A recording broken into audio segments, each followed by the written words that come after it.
आहे। सो गेल्या व्हिडिओमध्ये मी तुमच्यासोबत शेअर केलं होतं की आपले जे गणपतीचे असे बॉक्सेस आपण घेतले होते, कंपनीची ऑर्डर आहे।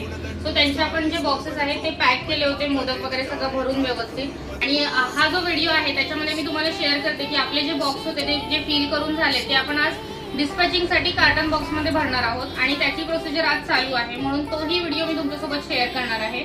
सो नक्की व्हिडिओ लास्ट पर्यंत बघा।